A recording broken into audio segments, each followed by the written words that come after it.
저도 뭐 늘 이렇게 건강하고 씩씩하고 어떤 일을 당해도 아무 문제 없이 살아가는 그런 존재 아닙니다. 저도 어떨 때는 흔들릴 때가 있고요. 저도 어떨 때는 방황하고 싶을 때가 있을 만큼 사람은 어려움을 당하면 흔들리는 것이 삶인 것 같습니다. 파도가 치는 바다 위에 배가 떠 있으면 흔들리는 게 당연하듯이요. 배이기 때문에 흔들리는 거죠. 근데 우리의 모습도 그런 모습이 있는 것 같아요. 근데 사람들이 이렇게 극한 고통 가운데 있을 때에, 그리고 어려운 일을 당했을 때에 그 사람의 인격이 보이고, 그 사람의 성품이 보이고, 그 사람의 영적인 수준이 보일 때가 참 많습니다. 제가 이번 주 인터넷 기사들 읽다가, 개그우먼 중에 정선이 개그우먼의 인터뷰를 한번 읽고, 나름대로 참 큰 도전을 받았던 기사 내용이 있었어요.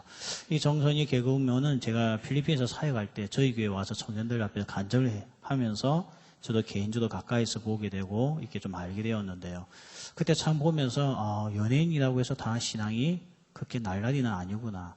이렇게 참 진실된 사람도 있구나 생각을 했는데, 그래서 이제 몰라도 저하고 나이도 동갑이고 그래가지고 참 그때 왠지 모르게 친밀감이 갔던 연예인 중에 한 명이었는데요. 여러분도 알고 있듯이 옛날 광우병 사건 터졌을 때에 라디오 프로그램에서 이 광우병 인해서 사람들이 데모하는 것 때문에 시위하는 것 때문에 한마디 했다가 방송사에서 퇴출당하는 아픔을 한번 겪었죠. 그 나서 조금 있다가 자기 남편이 자살하는 사건이 있었고요. 그 나서 자기의 절친이었던 최진실, 여러분 아십니까? 그 탤런트가 자살하는 사건이 있으면서 그냥 자기 인생에 겪었을 있는 모든 어려움을 다 겪게 됩니다. 그리고 남편 때문에 빚에 대한 독촉도 받으면서 일부 언론에서는 왜 그 남편이 정선이 개그우먼하고 결혼했느냐, 돈 때문에 결혼했다는 소문이 날 만큼 참 빚에 대한 독촉도 심한 만큼 마음고생을 많이 했어요. 여러분, 이 정도 되면 정말 사람이 살 맛이 없는 거 아닙니까? 그래서 본인도 정신을 잃고 실성하는 모습도 보여주면서 방황의 시간을 보내었어요. 근데 그랬던 정선이 이 개그우먼이 다시 재기를 했더라고요. 방송에도 나오고 또 라디오 프로그램도 맡고 그리고 힐링 캠프에도 나오고 이렇게 하면서 다시 언론에 노출되면서 한 기자가 이 정선이 개그우먼을 만나서 어떻게 이 자리에 다시 오게 되었는지 인터뷰한 내용이 이 기사에 올라와서 제가 이번 주에 읽어보았습니다. 근데 그 내용 중에 제가 참 인상적이게 읽었던 한 대목이 있는데요. 자기가 이렇게 방황할 때에, 흔들릴 때에, 일어날 수 없을 만큼 이런 엄청난 파도가 같던, 강한 파도가 같던 문제가 자기를 덮칠 때에 자기가 죽고 싶은 마음도 있었는데 그때 책을 읽다가 한 구절의 내용이 자기의 심장을 때렸다는 겁니다. 그 내용이 뭔가 하면 진정한 크리스천은 전쟁터에서도 신사다움을 잃지 않는다. 이 말 한마디가 그에게는 너무 감동으로 와닿았다는 거예요. 진정한 예수 믿는 사람은 전쟁터에 나갔어도 흔들리지 않는다는 거예요. 신사다움 면에 있어서 흔들리지 않는 거. 이게 예수 믿는 사람이구나. 신사다움을 유지하는 것이 크리스천이구나. 이것을 읽고 감동받아서 그 다음부터는 그가 재개하기 위해서 하나님 앞에 기도하고 엎드렸다는 이야기를 제가 읽게 되었습니다. 오늘 우리가 읽었던 본문에 보면 다윗의 고통이 나오죠. 들으소서, 주의하소서, 그리고 나의 기도에 귀를 기울이소서. 이렇게 말할 만큼 다윗은 지금 고통 가운데 있습니다. 얼마나 큰 고통을 당했던지 9절에 보면 원수가 그를 노려보고 있는 거예요. 기회만 있으면 그의 목숨을 노리고 있는 거예요. 그거 보니까 오늘 젊은 사자, 이 젊은 사자, 힘이 센 사자를 이야기하죠. 그 사자가 사냥감을 물기 위해서 이게 딱 엎드리고 있다가 기회가 오면 확 포착을 하듯이 자기 주변에 있는 원수들이 지금 그런 모습으로서 자기를 공격하고 있다는 겁니다. 이 정도 상황이 되면 사실 많은 사람들이 잠이 오지 않을 거예요. 제가 옛날에 몇 년 전에 보니까 제 주변에 있는 우리 한 분이 빚을 지게 되었어요. 뭐 어디서 대출을 받았던 것 같아요. 여러분, 대출 받고 나서 그걸 못 갚으니까 이제 어떻게 됩니까? 전화가 오죠. 근데 나중에는 이 전화가 얼마나 그의 마음을 압박시켰던지 이 자매가 전화벨만 울려도 얼굴 화색이 바뀌는 거예요. 그러니 우리 앞에서 전화를 못 받고 항상 전화기를 들고 나가가지고 한참 이야기하고 들어올 때는 얼굴이 완전히 하얗게 변해버린 겁니다. 여러분, 빚을 갚으라는 전화만 와도 사람이 잠을 못 잡니다. 힘들었어요. 아마 여러분 그런 경험이 여기 있는 사람도 있을 거고 없는 사람도 있을 텐데요. 그게 저는 뭐 그런 경험이 없어서 잘 모르겠는데 이 같이 사역했던 이 자매님을 보니까 너무 힘들어하는 거예요. 그냥 전화기만 울리면 그래서 나중에 전화번호도 바꿔버리고 그렇게 하면서 자기가 다시는 이 고통에 빠지고 싶어 하지 않더라고요. 그때 그 자매가 저에게 이제 이 사정을 이야기하는 빚 문제 때문이라고.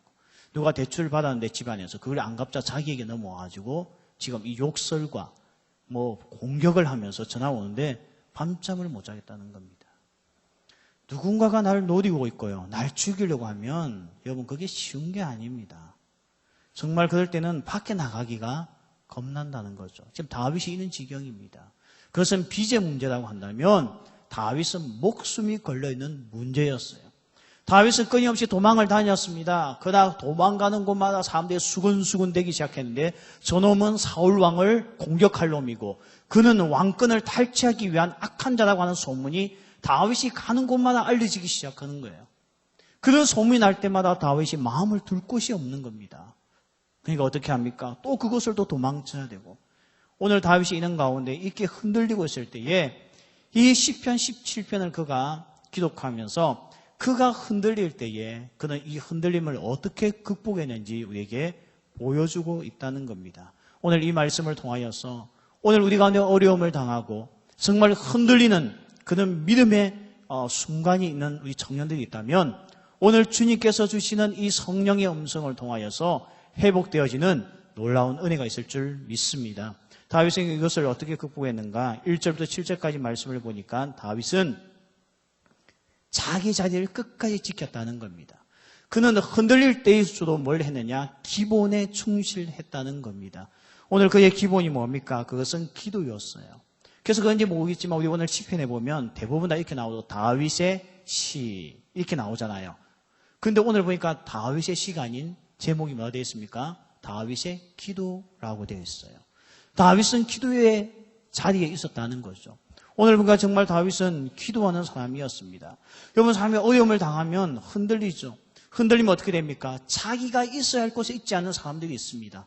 보통 어려움을 당하고 낙심된 일을 당하면 두 가지 반응이 있더라고요. 완전히 낙심하고 좌절하여서 죽고 싶어하는 사살을 생각하는 사람이 있는 반면에 어떤 사람은요 막무가내로 가는 사람들이 있습니다. 이제 분노를 터뜨리고 이제 뭐 이것을 자기가 감당할 수가 없는 지경까지 간다는 거죠. 그런데 오늘 다윗은 보니까요 이런 어려움이 그에게 오고 흔들릴 때 그는 어떻게 했느냐? 오늘 있어야 할 자리에 끝까지 있었다는 겁니다. 그게 뭔가 하면 기도하는 자리였습니다. 여러분 기도는 참 힘든 것 같아요. 저는 언제 기도가 힘들다 생각하는가 하면 내 마음의 소원을 가지고 정말 하나님 앞에 힘을 다해서 기도하고 있는데 결과가 나의 소원대로 되어지지 않을 때 그럴 때는요 그 다음 날부터 기도하고 가고 싶은 마음이 전혀 없습니다. 아마 여러분 토요 PMP도 마찬가지겠죠. 뭔가 계획이 있고 뜻이 있으면 처음에 잘 나와요. 그러다 결과가 엎질러지면 어떻게 됩니까? 그 다음부터는 안 나옵니다. 이 기도 자리에 다시 앉는다는 거에 너무 힘든 거였죠. 사람이 좌절과 낙심을 당하고 나면 기도가 안 나와요. 너무너무 실망스러우면 기도가 안 나옵니다. 차라리 그 시간에 잠을 더 자지, 그 시간에 텔레비전을 더 보지, 그 시간에 친구를 만나지. 기도 자리에 앉을 수가 없는 거예요. 여기 서 있는 목사님도 그걸 경험해 봤어요. 저도 기도하고 있는데 정말 나의 시간을 쪼개어서 주님 앞에 나와서 주여 은혜를 베푸소서 도우소서 기도했는데 결과가 내 예측을 벗어난 거예요. 그랬더니 어떤 마음이 드는지 아세요? 내일부터 기도 안 한다. 이런 마음이 드는 거예요. 새벽은 무슨 새벽 더 자고 말겠다. 이런 마음이 드는 겁니다. 근데 다윗은요. 너무너무 낙심되고 실망스러운 그 순간에도 오늘 보니까 기도하는 다윗으로서 우리에게 남겨져 있다는 겁니다.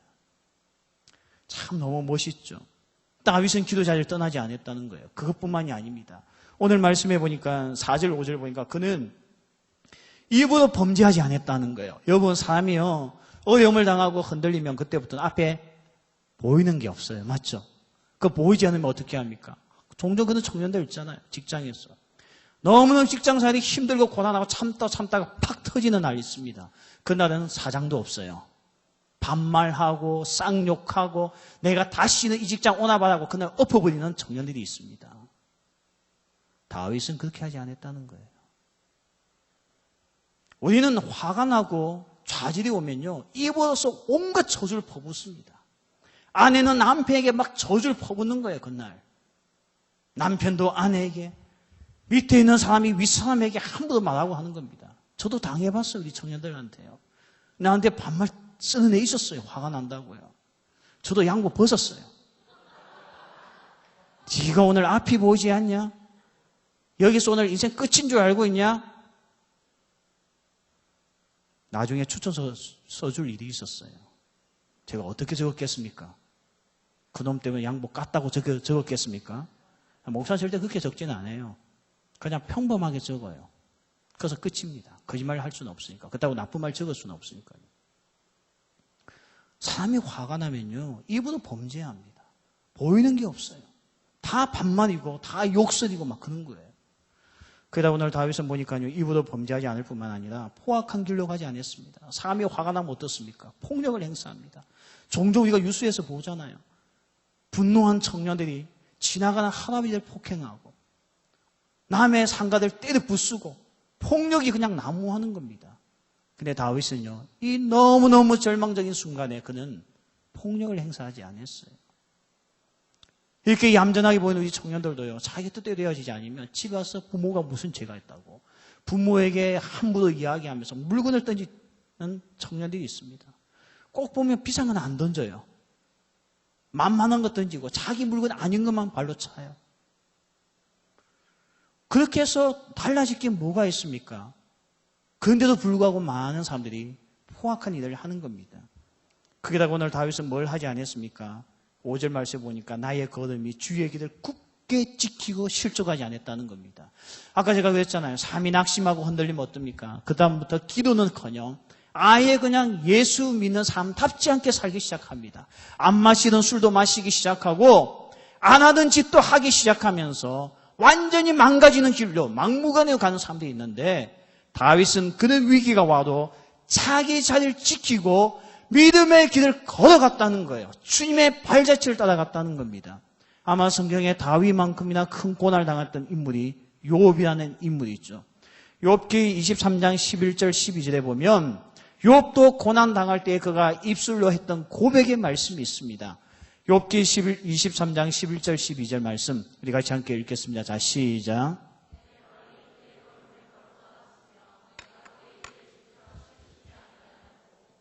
내가 그의 입술의 명령을 어기지 아니하고 정한 음식보다 그의 입의 말씀을 귀히 여겼도다. 보세요, 욥은 너무나 큰 어려움을 당했죠. 자녀 10명이 하루아침에 죽음을 당하는 아픔을 겪었습니다. 여러분, 우리가 이런 말 함부로 해서는 안 되지만 세월호 때 죽은 그 자녀 때문에 부모님들이 분노하는 모습을 보십시오. 우리가 그분에게 함부로 비방할 수 없는 거예요. 너무 아프니까요. 근데 욥은 자식을 10명을 한꺼번에 잃어버려도 오늘 그가 고백한 게 뭡니까? 자기는 이런 고난 가운데서도 예수님의 발자취를 걸어가겠다는 겁니다. 엉뚱한 길로 가지 않겠다는 거예요.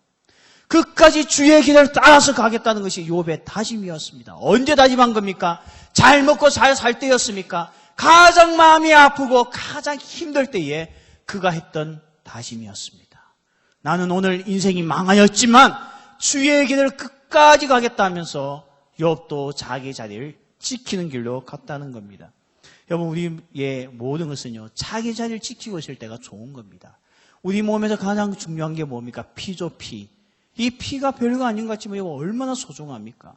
피가 탁하면 몸에 병이 옵니다. 피가 부족하면 사람이 서 있을 수가 없습니다. 그러다가 피가 더 부족하면 사람이 어떻게 됩니까? 목숨을 잃는 거예요. 그래서 피는 너무나 소중한 겁니다. 오늘 우리가 먹는 밥도 다 뭐로 갑니까? 살로 가기 전에 어디로 가요? 피로 갑니다. 맞죠? 이렇게 피가 중요합니다.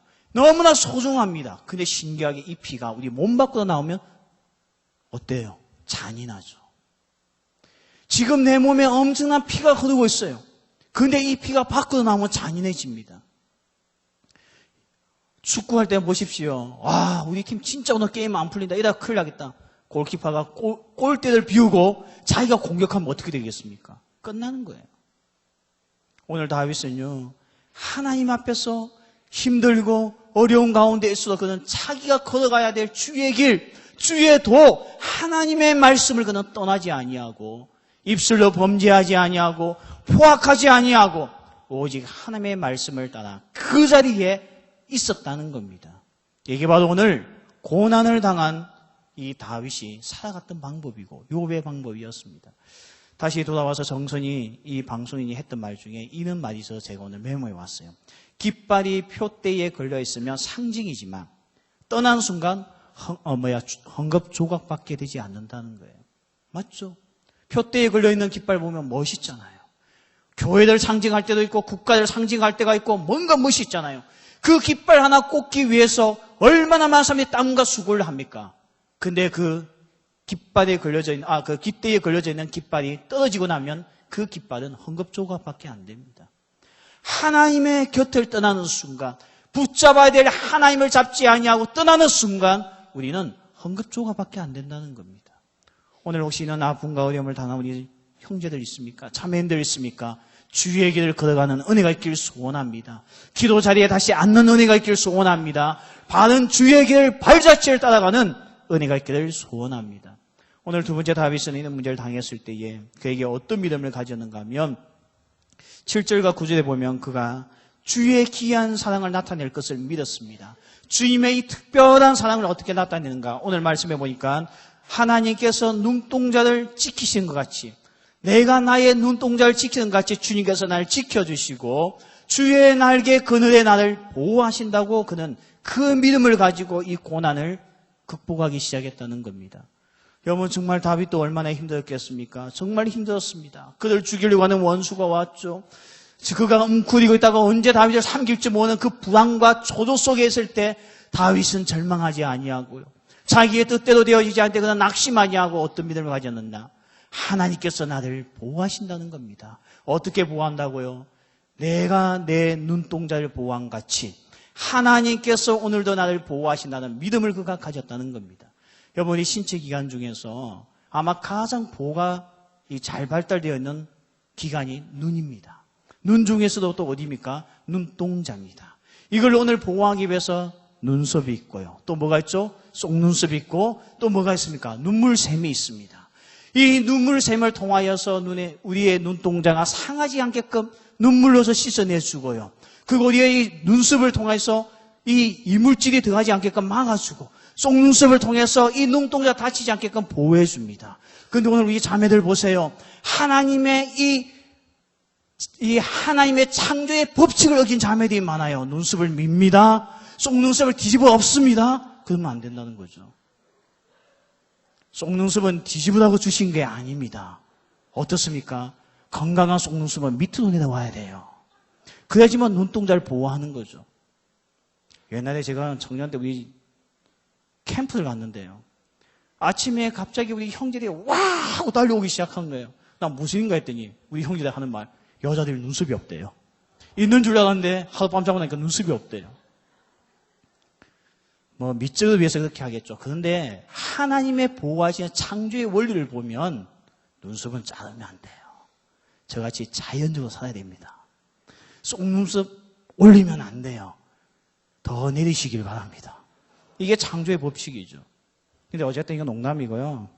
성경적인 건데 그냥 농담 위험히 들어주시길 바랍니다. 아시겠죠? 믿음 있는 자들은 순종하기 바라고요. 어쨌든 하나님께서 우리의 이게 눈동자를 보호하기 위해서 이 엄청난 이 메커니즘, 우리의 이 바이오 메커니즘을 주셨는데 이게 대단하다는 거죠. 이와 같이 오늘 하나님께서 우리를 보호하신다는 겁니다.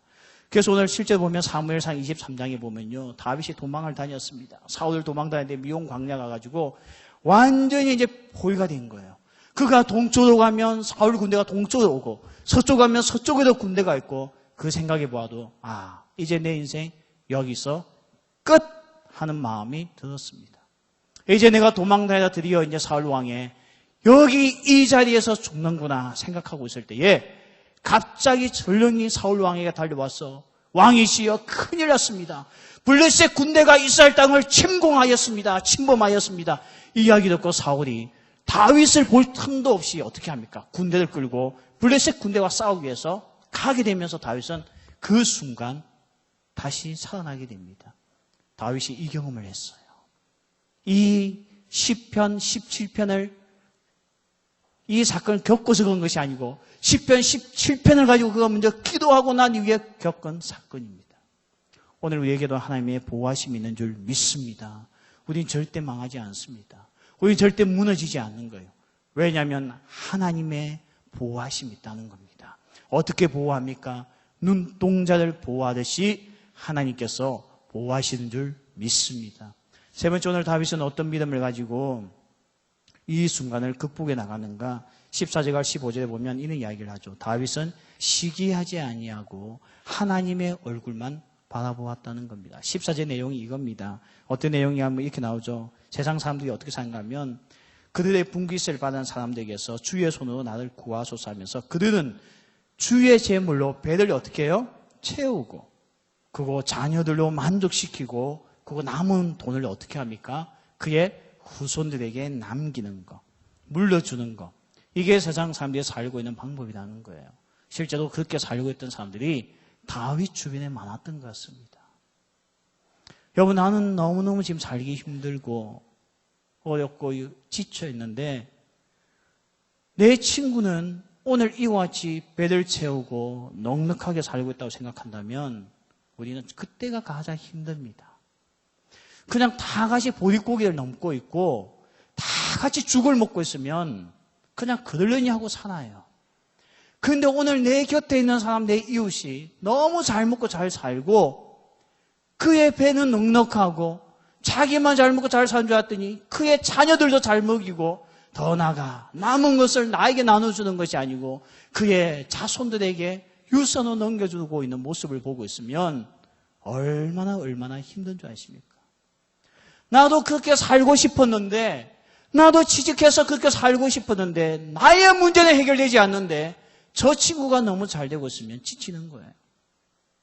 시험을 주면 우리 형제자매들 있지 않습니까? 오히려 교회 다니는 아는 애들이 내가 가고 싶은 곳에 합격하고 그 길을 가고 있을 때 가장 힘든 거 아니에요. 이럴 때 우리는 완전히 삶이 다 무너지기 시작합니다. 근데 오늘 다윗은요, 그는 삶을 시기하지 않는다 했어요. 그는 그런 삶을 탐욕의 눈으로 보지 않고 오늘 15절에 보면 뭐라고 이야기합니까? 나는 어려운 중에 주의 얼굴을 배웁는다고. 그는 누굴 보고 있었다고요? 하나님을 보고 있었다는 겁니다. 여러분, 사람이 어렵고 힘들 때에 시선이 중요합니다. 나의 시선을 어디에 두느냐가 굉장히 중요합니다. 근데 다윗은 시선을 어디에 두었느냐? 오늘 잘 먹고 잘 살고 잘 나간 사람에게 시선을 두지 아니하고 그의 시선은 오늘도 자기를 보호하시고 사랑하시고 지키시고 신령한 복을 가져다 주시는 하나님께 그의 시선을 두었다는 겁니다.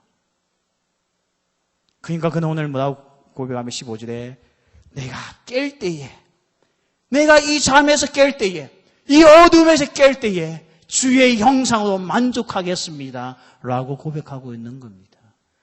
우리가 계속 힘든 이유가 우리의 시선이 잘못되어져 있는 거예요.